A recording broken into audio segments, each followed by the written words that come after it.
हरे कृष्णा। ओम अज्ञानतिमिरन्धस्य ज्ञानञ्जनशलाकया चक्षुरुन्मिलितं येन तस्मै श्रीगुरुवे नमः। नमो विष्णुपदाय कृष्णपृष्ठाय भूतले श्रीमते भक्तिवेदान्तस्वामिनिति नाम्ने। नमस्ते सरस्वती देवे गौरवाणी प्रचारिणे निर्विशेष शून्यवादी पाश्चात्यदेशतारिणे श्री कृष्ण चैतन्य प्रभु नित्यानंद श्री अद्वैत गदाधर शिवासदि गौर भक्तवृंद। हरे कृष्ण कृष्ण कृष्ण हरे हरे, हरे राम राम राम हरे हरे। भागवत के संदर्भ में आपका स्वागत करते हैं और आज का टॉपिक है lusty accuse Krishna of lusty और बीइंग लस्टी। हमने राइम पे डाल दिया इसको, बस इतना ही। और जैसी जिसकी दृष्टि है वैसी उसकी सृष्टि है। जो जैसा खुद रहता है उसको दुनिया वैसे ही दिखाई पड़ती। जैसे आप हो आपको दुनिया वैसी दिखाई पड़ती है। ठीक है, तो जब हम 10वें स्कंद में आते हैं और 10वें स्कंद में आके कृष्ण ने रास क्यों किया, लोग सवाल ये करते हैं। कृष्णा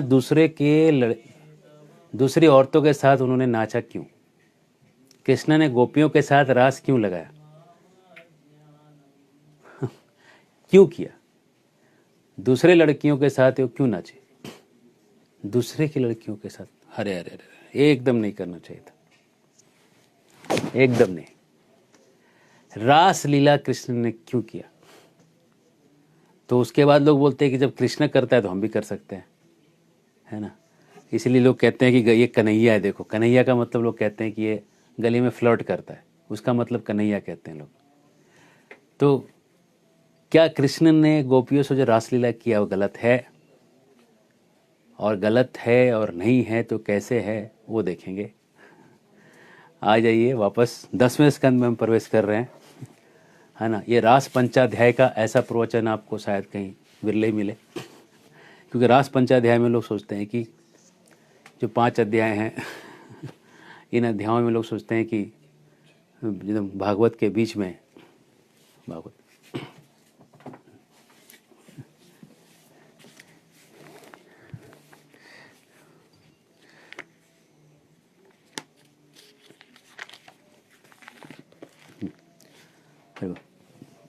नीचे भागवत नीचे वाला सबसे नीचे। रास पंचाध्याय की जब बात करते हैं तो लोग सीधा आ जाते हैं और आने के बाद इसमें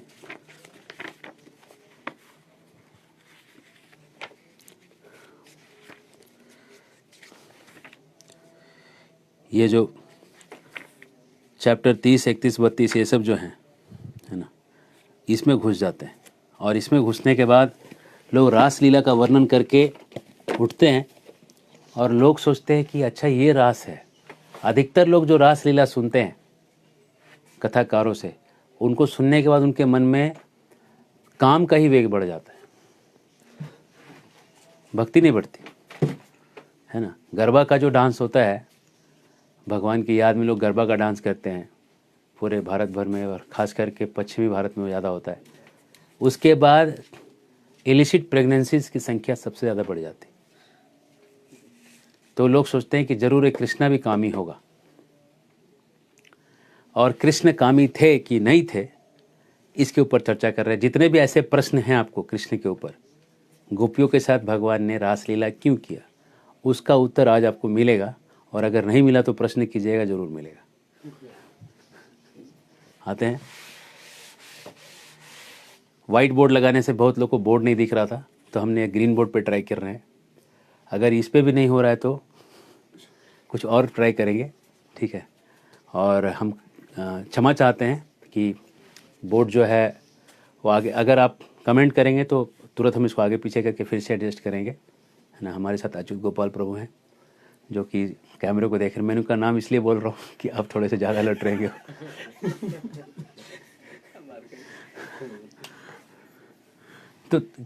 तो जैसी देखो, हर चीज़ को देखने के, जैसे कि हाथी होता है ना, अब हाथी बनाना कठिन काम है, लेकिन समझ लीजिए कि एक हाथी है, पता नहीं हाथी बन पाएगा कि नहीं।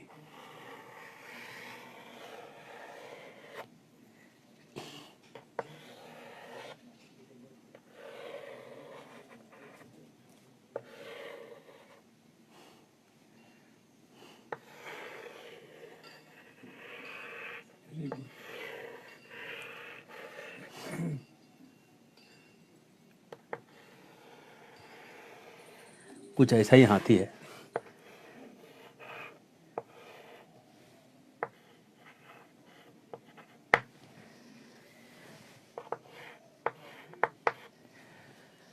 तो हाथी को देखने के अलग अलग, अगर अंधे हाथी को देखें तो एक को लगेगा कि हाँ ये जो है ना, जो कान पकड़ेगा उसको लगेगा हाथी जो है बस एक सूप के जैसा है। जो दांत पकड़ेगा उसको लगेगा कि एक तीर के जैसा है।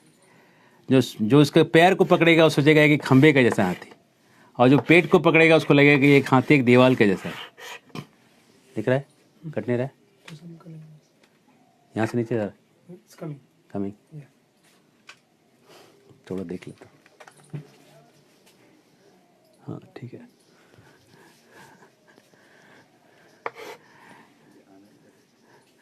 तो इसका मतलब हाथी को देखने के 6 तरीके हैं। कोई ऐसे देख रहा है, कोई वैसे देख रहा है। तो कौन सही से देख रहा है? कोई नहीं सही से देख रहा है, क्योंकि सबके सब अंधे हैं, है ना। सबके सब अंधे हैं। उनको हाथी के देखने के 6 के 6 तरीके गलत हैं। जिसके पास आंख है उसको दिख रहा है कि ये ना तो सूप है, ना तो तीर है, ना तो ये खंबा है, ना तो दीवाल है, ना तो रस्सी है। ये तो हाथी है।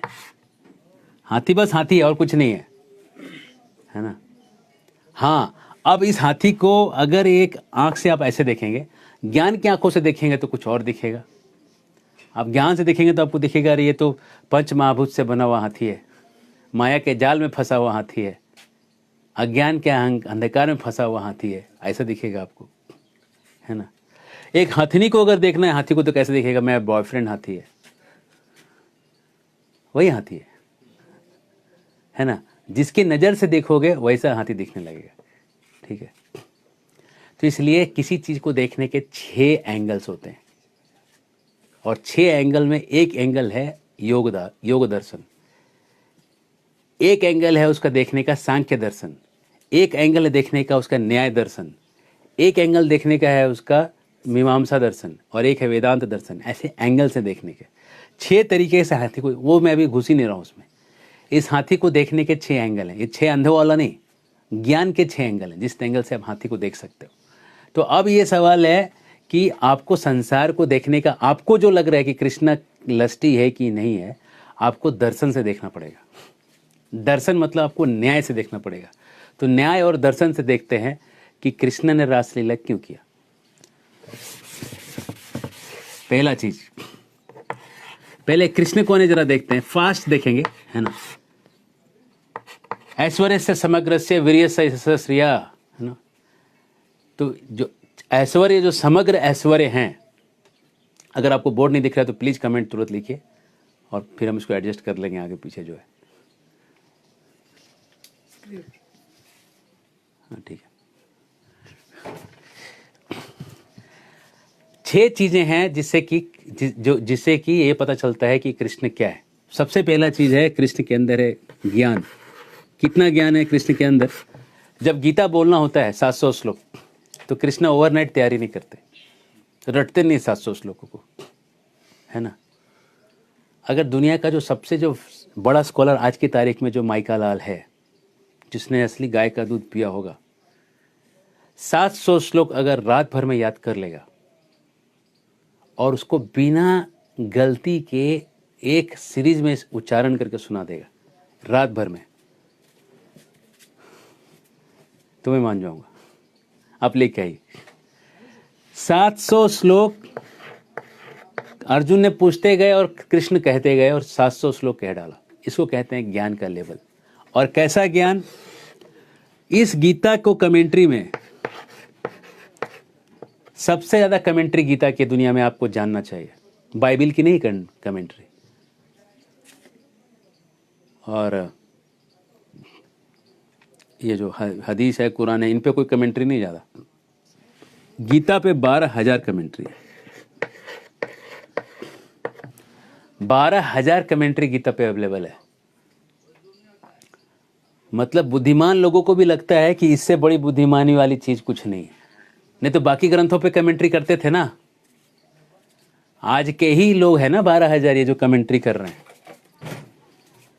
कमेंट्री करने वाले लोगों से समझ में आता है कि बुद्धिमान लोगों को भी पता है कि गीता बहुत ज्ञान की बात है।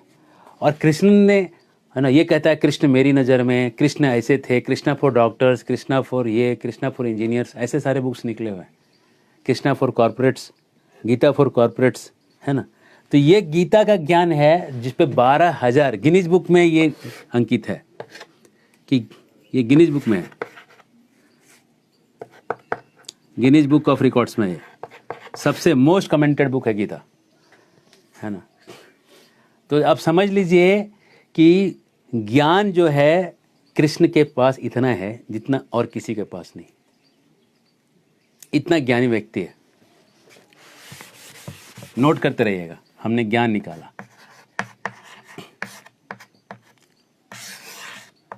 और गीता में तो कृष्ण कहते हैं वेदा हम समतीतानि, मैं तो सब चीज़ जानता हूँ, भविष्य में जो आने वाले पहले जो होके गए, जो चल रहा है सब जानता हूँ, वो तो मैं उसमें घुस ही नहीं रहा हूँ। बस मैं एक प्रैक्टिकल चीज़ बता रहा हूँ कि गीता जो 700 श्लोक बोला, वो कमेंट्री सुनते सुनते आप 12,000 कमेंट्री आ जाए अवेलेबल। उसके बाद यशः, फेम, कृष्ण को कितना फेम है?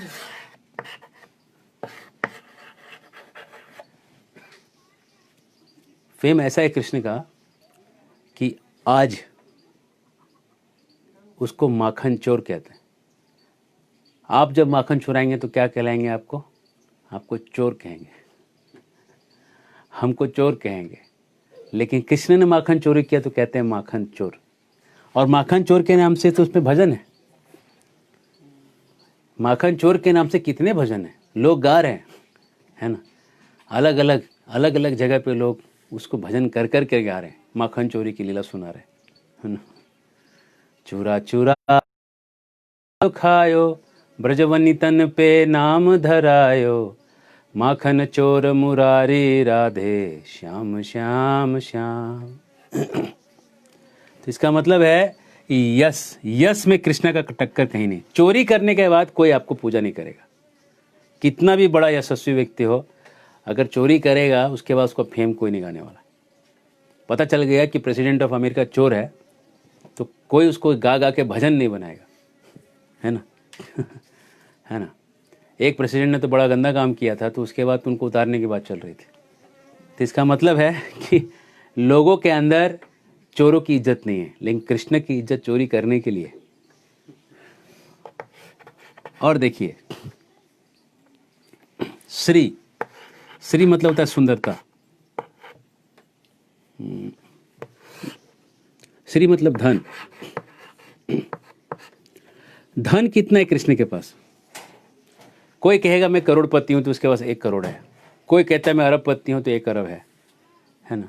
जो जो कहता है वो है, लेकिन कोई ये नहीं कह सकता है कि सारा पति में हूं, सबका पति में हूं, सब धन मेरा, ये कोई नहीं कह सकता। लक्ष्मीपति कोई नहीं कह सकता अपने आप को, लेकिन ये कृष्ण कह सकते हैं कि मैं लक्ष्मीपति, मैं लक्ष्मी का पति हूं, कह सकते हैं कृष्ण, है ना। और लक्ष्मी कैसे? लक्ष्मी तो उन यदवाम छया श्री ललना चरत तपो विहाय कामान सुचिराम दृढ़व्रता। लक्ष्मी जो है उनको पाने के लिए तपस्या कर रही है। तो श्री ये धन है। उसके बाद सुंदरता, सौंदर्य। सौंदर्य कितना है कृष्ण में? अगर कोई मिस वर्ल्ड है तो दुनिया उसको देखने के लिए जाती है टिकट लेके, है ना। कंपटीशन हो रहा है तो सब लोग मार करते हैं उस कंपटीशन में जाने के लिए, मिस वर्ल्ड का कंपटीशन देखने जा रहे हैं, है ना। और उसके बाद मिस वर्ल्ड के कंपटीशन में अगर आप दूसरा प्राणी कोई लेके आ जाइए जो आदमी के अलावा हो, समझ लो कि एक शेर को बिठा दो वहाँ पे और बोलो कि जज करो कि ये लड़कियाँ कितनी सुंदर हैं, शेर कितना पॉइंट देगा उनको? शेर जो है मिस वर्ल्ड को कम पॉइंट देगा और मोटी लड़की को ज़्यादा पॉइंट देगा। बोला ये ज़्यादा सुंदर लग रही है, ये मोटी बहुत सुंदर है ना। है ना, क्योंकि शेर के लिए सुंदरता कितना खाने का कितना माल है उसके ऊपर है ना। कुत्ते को बिठा दो कौन सुंदर है तो कुत्ता क्या बोलेगा? अरे इसमें क्या दिख रहा है तुम लोग को? ये कुतिया देखो रे कितनी हैंडसम, कितनी सुंदर दिख रही है, क्या देखो साइड लॉन्ग ग्लांस दे रही है, है ना, मेरे दिल को तीर चल जा रहा है। सौंदर्य जो है अपनी स्पीसीज तक लिमिटेड है, आदमी दूसरे स्पीसीज को कभी भी अट्रैक्ट नहीं कर सकता। लेकिन कृष्ण जब चलते हैं तो जमुना जो पानी है बहना बंद कर देती। गाय का बछड़ा जो है वो देखते रह जाता है, तोता जो है ऐसे देखते रहता है, मैना ऐसे देखते रह जाती। दूसरे स्पीसीज को अट्रैक्ट करने की जो ताकत है वो किसी भी स्त्री और पुरुष में संसार में नहीं है, केवल और केवल कृष्ण के एक दिव्य रूप में हो। उसके बाद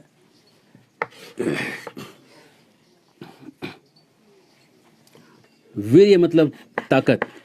ताकत कितना है कृष्ण को? बाएं हाथ की कानी उंगली से पहाड़ को 8 दिन उठा सकते हैं। और उसके लिए पहले जिम नहीं लगाया उन्होंने, बाइसेप्स डेवलपमेंट के, you know, biceps, now triceps, now maximus, now humerus, सारे मसल्स को बड़ा बड़ा करके एकदम बड़ा बॉडी बिल्डिंग करके एकदम, है ना, आर्नोल्ड कैसे बॉडी बना के निकाला है, ऐसा नहीं, नॉर्मल। बारिश हुआ ऐसा करके उन्होंने कुकुरमुत्ते के छत जैसा, मशरूम जैसा उठा लिया उसको, ख़त्म। उठा के 7 दिन कोई हाथ तो खड़ा ही नहीं कर सकता। 7 दिन कोई ऐसे हाथ भी नहीं कर सकता, छोड़ो पहाड़ छोड़ दो उठाना, उन्होंने पहाड़ उठाया। इतना सब होने के बाद एक चीज़ है कृष्ण में जो बड़ा स्पेशल है, सबसे स्पेशल, और वो है, सबसे स्पेशल चीज़ जो है वो है वैराग्य।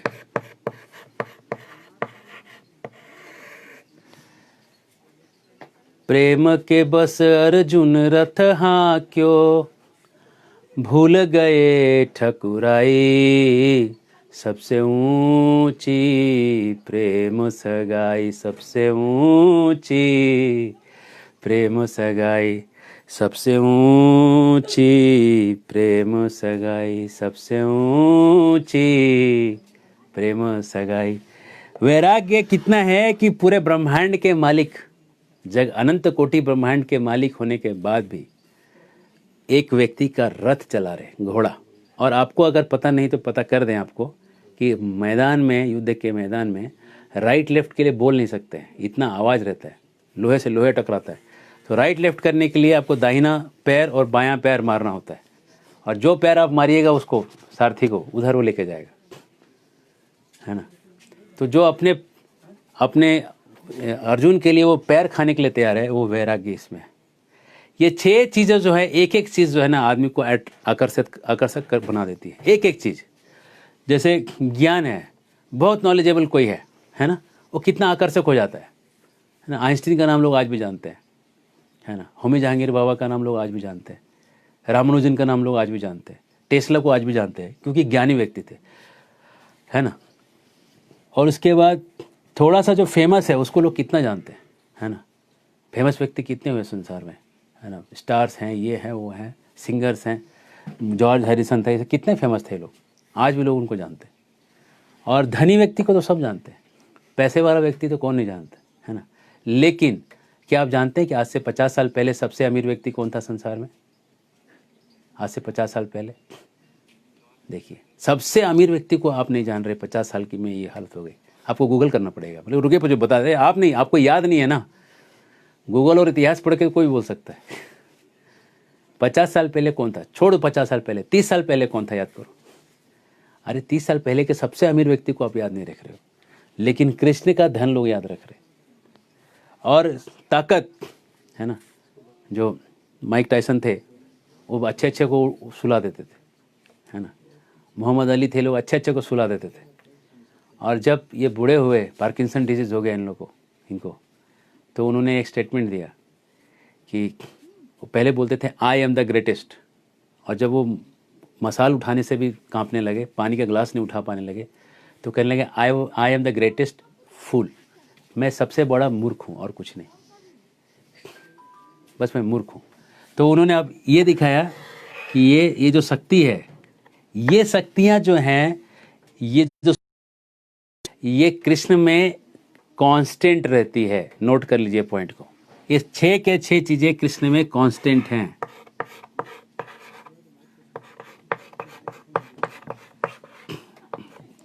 ये घटती नहीं है, जैसी है वैसे ही सौंदर्य भी कृष्ण है। जैसे हम कैसे हैं, जवान हैं तो सुंदर है, बुढ़ापे में सुंदर नहीं दिखते, बाल पक गए तो सुंदर नहीं दिखते। कृष्ण का कुछ पकता नहीं, 125 साल में सारे बाल काले होते हैं। अगर आप इतना समझ गए तो अब आप गोपियों के काम में, लीला में आप प्रवेश कर सकते हैं। आप रास पंचाध्याय में आप प्रवेश कर सकते हैं। ये 6 चीज़ें कृष्ण में घटती नहीं है, कांस्टेंट फीचर में रहती है। इंसान के पास पैसा घटता है बढ़ता है, ये तो आप हमसे अच्छा आप समझ रहे हैं। पैसा किसी के पास कांस्टेंट फीचर में नहीं रहता है ना। वैराग्य भी लोगों का घटता है बढ़ता है। वैरागियों का वैराग्य भी जो है कभी घट जाता है ना। जब वैराग्य को देख के लोग उनको दान कर देते हैं तो खा पी के मोटे हो जाते हैं, है ना। तो वैराग्य, फिर मोटे होने के बाद डर लगता है, फिर वो आदमी फिर से वैरागी बन जाता है। तो वैराग्य घटता बढ़ता है, सौंदर्य तो घटता बढ़ता है, सारी चीज़ें घटते बढ़ती है। लेकिन कृष्णा के पास ये 6 के 6 चीज़ें कांस्टेंट फीचर में रहती है हमेशा। तो ये आप नोट करें, हम आगे बढ़ते हैं।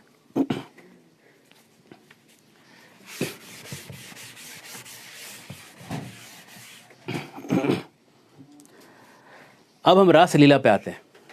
आपको अब रासलीला का डिस्क्रिप्शन सुनिए, ठीक है, और बड़ा धीरज मन से सुनिएगा, क्योंकि इसमें ज़्यादा आपको एक्साइट होने वाला कुछ मिलेगा नहीं, लेकिन इसमें आपको हॉरर, टेरर, विभत्स रस इत्यादि रसों का वर्णन ज़्यादा मिलेगा। पहला चीज़ है, जो लोग ये कहते हैं, जो लोग अपनी बुद्धि से भगवान को समझने का प्रयास करते हैं, ये है आपकी बुद्धि।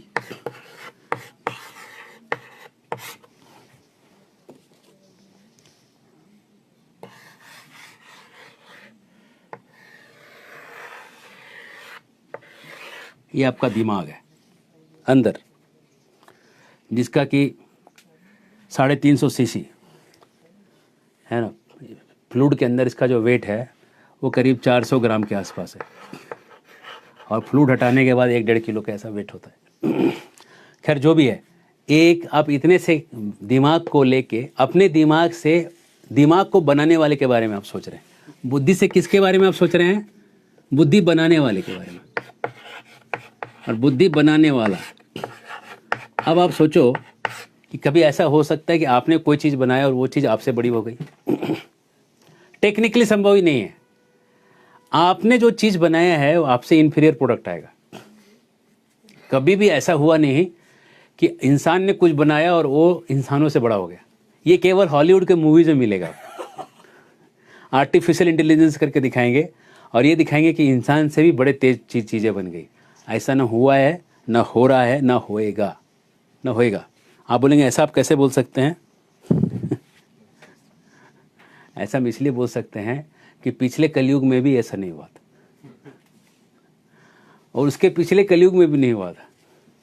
जो हर कलयुग में जितना डेवलपमेंट होता है उसी के आसपास के लेवल का डेवलपमेंट हर कलयुग का होता है। तो इस कलयुग में भी ऐसा कुछ नहीं बनना है जो कि इंसान ने ऐसा बनाया जो इंसान से बड़ा बनेगा। तो अगर कोई कहता है कि मैं बुद्धि से, अपने बुद्धि से कृष्ण को समझूंगा, और इसका मतलब अगर बुद्धि से कृष्ण को समझ लेता है, मान लो समझ गया, इसका मतलब बुद्धि से अगर कृष्ण को समझ गया, इसका मतलब बुद्धि जो है कृष्ण से बड़ी हो गई ना। बुद्धि से कृष्ण को समझ गए मतलब बुद्धि को कृष्ण से ज्यादा पावरफुल होना चाहिए, तब आप कृष्ण को समझ पाएंगे। तो टेक्निकली ये पॉसिबल नहीं है, क्योंकि भगवान ने बुद्धि बनाया। अगर भगवान ने बुद्धि बनाया तो उस भगवान से बनी हुई बुद्धि से भगवान समझ में नहीं आ सकेंगे। अगर आप समझ गए हो इसका मतलब आप कुछ और समझ गए, कृष्ण को नहीं समझ गए। एक पॉइंट क्लियर होना चाहिए आपको, है ना, कि जो बनाने वाला है वो बनी हुई चीज से बड़ा होता है ना। ये आपको पहले, बुद्धि बनाने वाला बनी हुई चीज से बड़ा होता है, बुद्धि से बड़ा ही होगा बनाने वाला। तो पहले आप समझ लीजिए कि आपके बुद्धि से आप कृष्ण को नहीं समझ सकते। कैसे समझ सकते हैं कृष्ण को? कृष्ण को आप स्क्रिप्चर से, कृष्ण के समझाने से जो चीज़ें निकली हैं उससे आप समझ सकते हो। जैसे शास्त्र है, उनकी वाणी है, गीता है, इनमें से आप समझ सकते हो। अब सुनिए दूसरा, ये पहला तर्क है बुद्धि का। दूसरा तर्क सुनिए,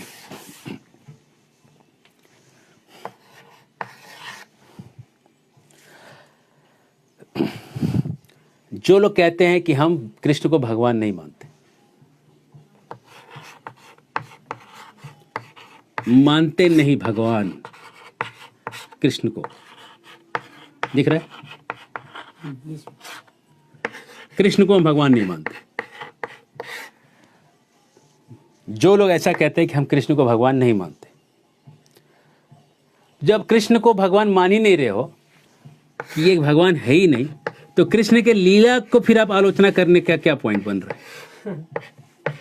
लीला का क्रिटिसिज्म करने का क्या पॉइंट है? क्रिटिसाइज, आलोचना मतलब क्रिटिसाइज। जब कृष्ण ही को ही नहीं मान रहे हो तो लीला भी नहीं हुआ, और लीला भी नहीं हुआ तो आलोचना भी नहीं होना चाहिए, है ना? जब लीला हो, जब तुम आदमी को मान ही नहीं रहे हो कृष्ण को, कृष्ण जब था ही नहीं, और जब कृष्ण था ही नहीं तो कृष्ण ने वो लीला किया ही नहीं, और लीला रासलीला हुआ ही नहीं, और रासलीला हुआ ही नहीं, तो भाई उसको तुम क्यों झूठ मूठ का निंदा कर रहे हो,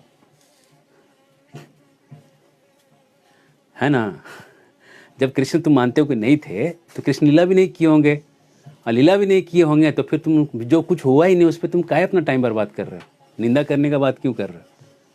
तो बोलोगे नहीं नहीं वो भागवत में लिखा है, वहाँ से हम पढ़े हैं। अच्छा अच्छा, भागवत में पढ़े? ओहो, आइए आइए आइए, भागवत में आइए। भागवत में हम पढ़े हैं कि ऐसा ऐसा हुआ था। अच्छा, एक पेज पहले पलटिए ना उसके। अच्छा, वहाँ क्या लिखा है? वहाँ लिखा है कि कृष्ण ने बाईं उंगली में गोवर्धन उठाया था। नहीं नहीं नहीं नहीं, ये कैसे हो सकता है? अच्छा, भागवत को मानते हैं लेकिन पहाड़ उठाए वो नहीं मानते। इसको कहते हैं अर्ध कुकुट न्याय। अर्ध, न्याय शास्त्र से हम देख रहे हैं, कुकुट न्याय, हाफ हेन लॉजिक। लॉजिक पढ़ना बच्चों को बहुत जरूरी है। हाफ हेन लॉजिक, मुर्गी सोने का अंडा दे रही है, आगे से उसको खाना खिलाना पड़ रहा है, तो खाना खिलाने में खर्चा हो रहा है, इसलिए उसको काट डालो तो खाली अंडा ही मिलेगा, खाने खिलाने का खर्चा खत्म। हरे कृष्ण, लाइक, है ना? हाँ, तो इसका मतलब ये है कि हाफ एन लॉजिक से अगर आप मुर्गी को खाना नहीं खिलाओगे तो सोने के अंडे भी नहीं मिलेंगे। कि एक पार्ट को आप एक्सेप्ट करोगे, एक पार्ट को एक्सेप्ट नहीं करोगे, आपको शास्त्र से कुछ फायदा नहीं। तो ये दूसरा तर्क हमने काटा है अर्ध कुकुट न्याय के आधार पे। आप आधा शास्त्र नहीं मान सकते, है ना? और अगर आप कृष्ण को ही नहीं मानते हो तब तो आलोचना करने का अधिकार ही नहीं है। और अगर कृष्ण को मानते हो तो भागवत को ही मानो, वहीं से तो कृष्ण का निकला है। और भागवत को मानोगे और उसमें उसके पहले के पेज में जो लिखा है गोवर्धन उठाने का, उसको नहीं मानोगे, तो आपका अर्ध कुकुट न्याय से आपका तर्क कुतर्क साबित हो रहा है। LHS is equal to RHS, you are prove to be wrong. आइए अब अगली चीज सुनिए। भागवत में पहले लिखा है गोवर्धन लीला, ये सब पॉइंट नोट कर लीजिए। गोवर्धन लीला 7 साल में हुआ, और रासलीला 8 साल में हुआ। तो पहले पहाड़ उठाया फिर रास किया है ना? तो अगर इसको नहीं मानोगे तो इसको भी मत मानो, इसको मान रहे हो तो इसको भी मानो, है ना? हरे कृष्णा, ये दूसरा पॉइंट है अर्ध कुकुट न्याय, इसका हेडिंग है कि दूसरे पॉइंट का हेडिंग ये है अर्ध कुकुट न्याय। आगे बढ़े। हरे कृष्णा, आप नोट कर लें या फोटो क्लिक कर लें।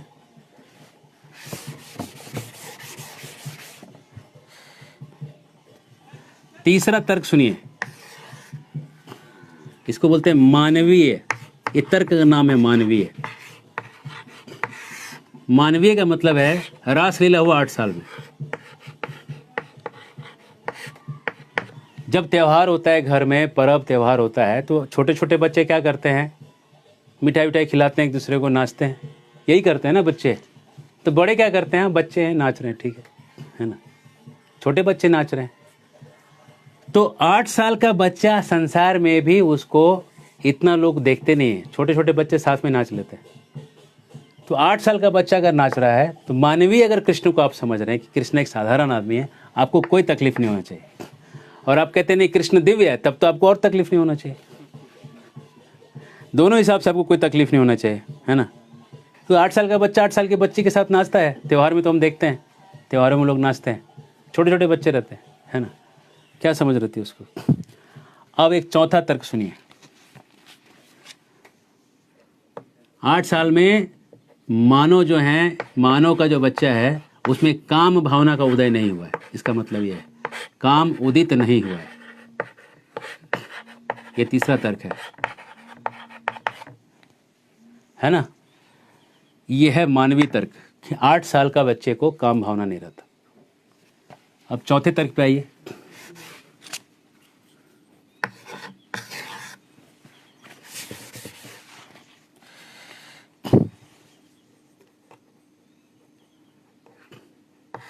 कृष्ण समझ आणी गैर समझ, इसको मराठी में नाम है समझ। झ की जाए ज ज की झ, इधर इधर इधर के समझ मराठी ज ना, आड़ी गैर समझ।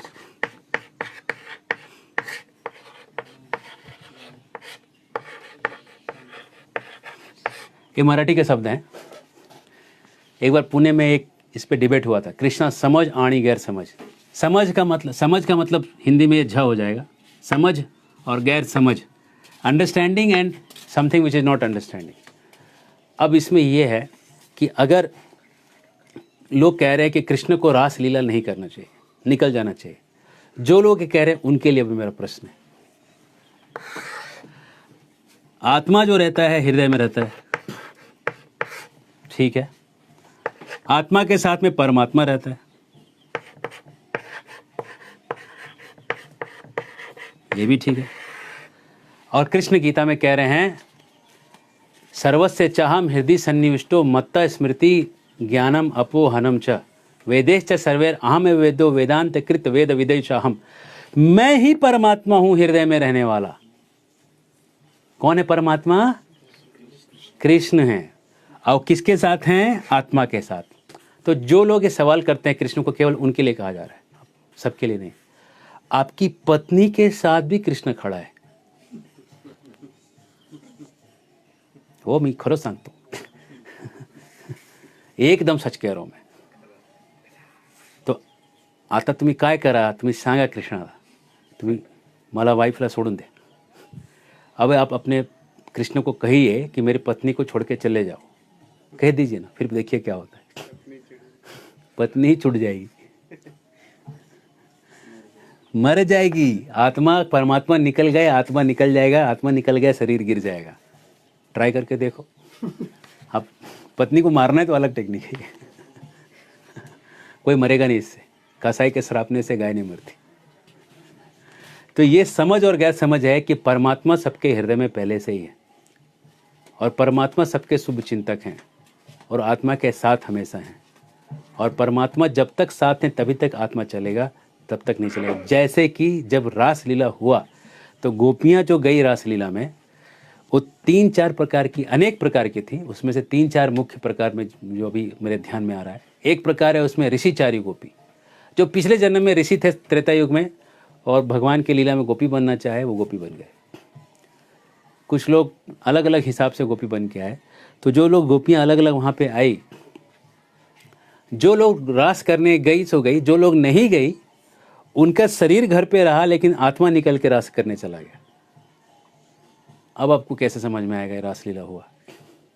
शरीर तो घर पे है और ये आत्मा चली गई रासलीला करने, है ना। समझ आनी गैर समझ। समझिए कि कृष्ण कौन है।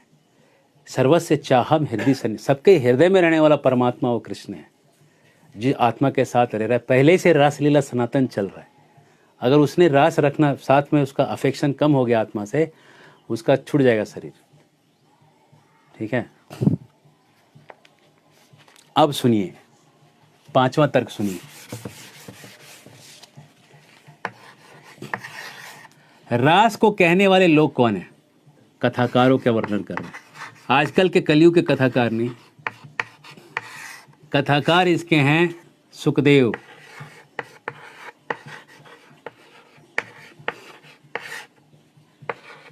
गोस्वामी, इसके कथाकार हैं। कैसे कथा किए सो सुनिए।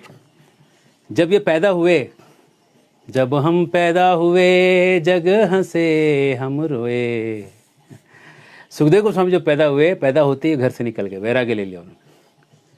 और वैराग्य लेके जो निकले तो वेद व्यास पीछे से, पिताजी पीछे पीछे निकले, और रास्ते में तालाब में कुछ स्त्रियां नहा रही थी। तो ये सुखदेव जो था 16 साल का था, पैदा होते ही 16 साल का था।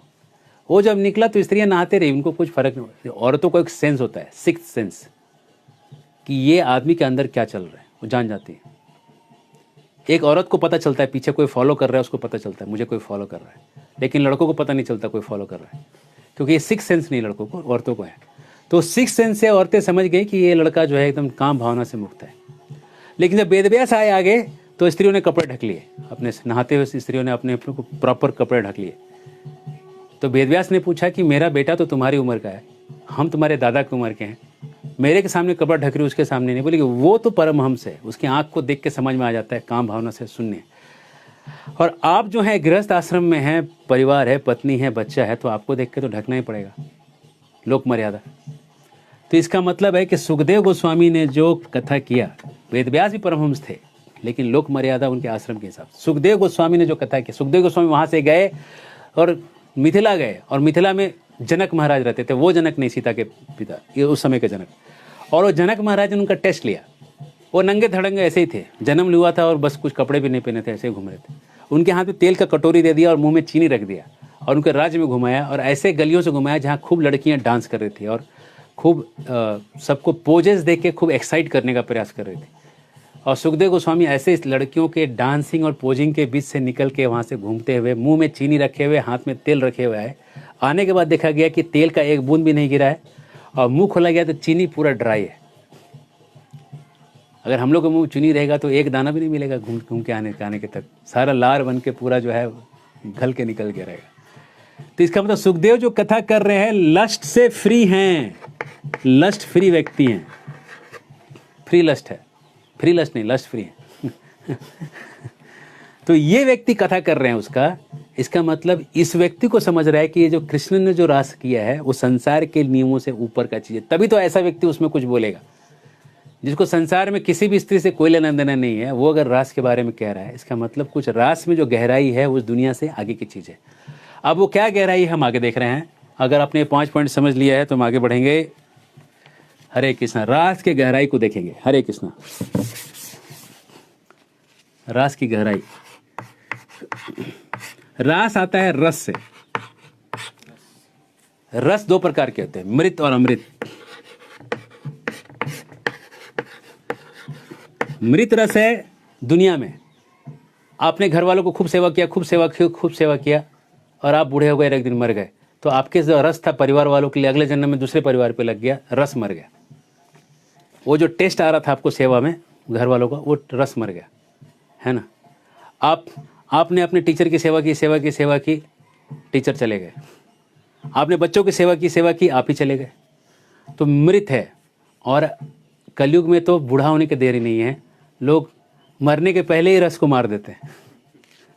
बाप बेटों का सेवा बंद करता है, बेटा बाप की सेवा बंद कर देता है, घर घर की कहानी फाइट होते रहता है, सास भी बहू थी, बहू भी सास बनेगी, और सब लड़ाई करके जो रस, जो हंसी खुशी का माहौल है, जिंदगी में ही मार देते हैं, मरने तक वेट भी नहीं होता।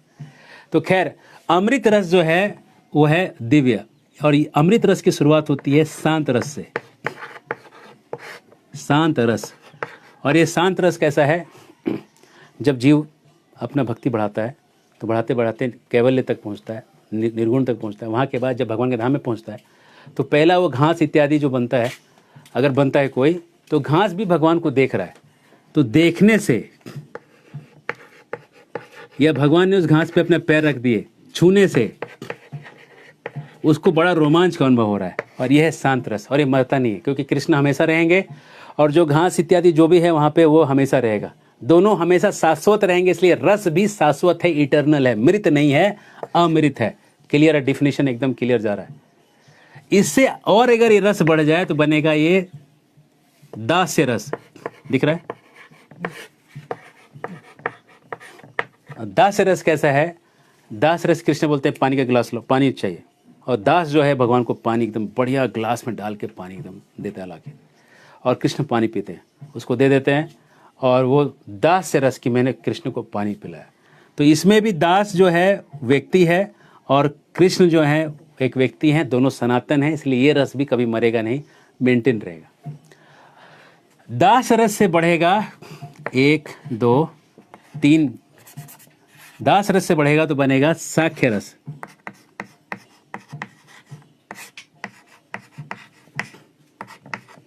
साख्य रस जो है उसमें पानी मांगता नहीं है कृष्ण, सखा को समझ जाता है कि कृष्ण को प्यास लगा होगा, कृष्ण के लिए गिलास पानी का लाके ऐसे ही दे देता है। तो अब जो दास रस में जो भाव है, वो भाव जब गहरा हो जाता है, वो भाव जब गाढ़ा हो जाता है, वो भाव जब कॉन्सेंट्रेटेड हो जाता है, सांद्रणित हो जाता है, तो उसी कॉन्सेंट्रेटेड दास से भाव को ही साख्य भाव कहते हैं। पानी का गिलास मांगने की जरूरत नहीं है, बिना मांगे मिल जाएगा साख्य रस में। अब चौथा जो रस है, इसको हम कलर चेंज कर रहे हैं। चौथा रस है वात्सल्य। वात्सल्य रस में जो पानी का गिलास है, पानी का गिलास, अब पानी का गिलास कैसे मिलेगा पता है? जसोदा को पानी का गिलास लेके कृष्ण के मुंह में लगा के पिला देगी, पी लो, पियो, तुम प्यासे हो, उसमें फोर्स आ जाएगा। यही साख्य रस जब और गाढ़ा बन जाएगा और कॉन्सेंट्रेटेड बन जाएगा तो बन जाएगा वात्सल्य रस। वात्सल्य रस बन जाएगा, बहुत कॉन्सेंट्रेटेड रस बन जाएगा। और वही वात्सल्य रस और गाढ़ा हो जाएगा तो बनेगा श्रृंगार रस। श्रृंगार रस, श्रृंगार रस में वो पानी का गिलास जो है उसमें श्रृंगार की मधुरता भी उसमें जुड़ जाएगी कि अब उसमें फोर्स खत्म हो गया, वात्सल्य का फोर्स के जगह वहाँ पे श्रृंगार का मधुरता रहेगा। इस तरह से वात्सल्य, श्रृंगार रस में वात्सल्य रस भी है, और वात्सल्य रस में साख्य रस है, साख्य में दास है, दास में शांत है। ऊपर के रसों में नीचे के सारे रस समाहित हैं। श्रृंगार रस में जो है गोपियां जो हैं कृष्ण के साथ नृत्य कर रही हैं। तो अब समझने की बात है कि कृष्ण एक गोपी के साथ एक एक करके 1 to 1 नृत्य नहीं कर रहे, एक के साथ नाच रहे, बाकी सब वेटिंग में। एक साथ 16,108 फॉर्म लेके सबके साथ नृत्य हो रहा है, सबके साथ एक साथ नाच ले रहे हैं। इसका मतलब ये रास जो है ये दिव्य है, रास जो है वो इस संसार के परे की चीज़ है, रास जो है काम से परे है। और एक आखिरी और सबसे पंच लाइन ये है कि काम और प्रेम का आपको फर्क समझना पड़ेगा। मिटा रहे, काम जो है वो अपने लिए होता है, स्वार्थी, अपने लिए, अपने इंद्रियों के लिए।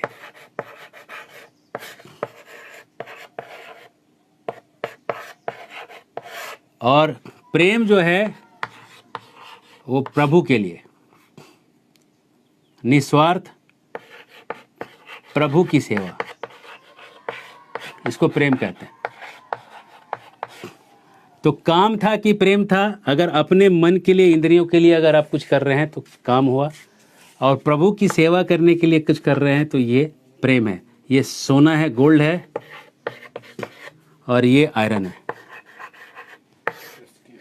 ना, रस्टी आयरन ये ऐसा है। ये हमने फ़र्क देखा रास में और सामान्य व्यवहार में। रास के ऊपर हमने कृष्ण के 6 ऐश्वर्यों को देखा। ऐश्वर्यों को देखने के बाद रास कैसे सही है, कैसे रास के ऊपर शक करना गलत है, 5 पॉइंट देखे।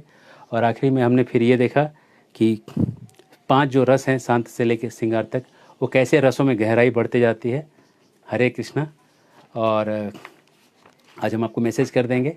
अगले 1 सप्ताह तक हम प्रवचन नहीं कर सकेंगे शायद, इसके लिए क्योंकि हमें इधर उधर जाना होगा, और गुरुकुलों की भी स्थापना, कुछ सेवाएं हैं ऐसी। तो उसके बाद हम आपको अपडेट करेंगे कि कब हम फिर चालू करेंगे। और तब तक के लिए अगर आपके कोई प्रश्न होंगे तो आप ज़रूर कमेंट में डालिएगा। प्रश्नों के लिए हम हमेशा उपलब्ध रहेंगे, प्रश्नों को उत्तर करने के लिए। तो आशा है कि रास के ऊपर जो आपकी शंकाएँ हैं उसका निवारण हुआ होगा।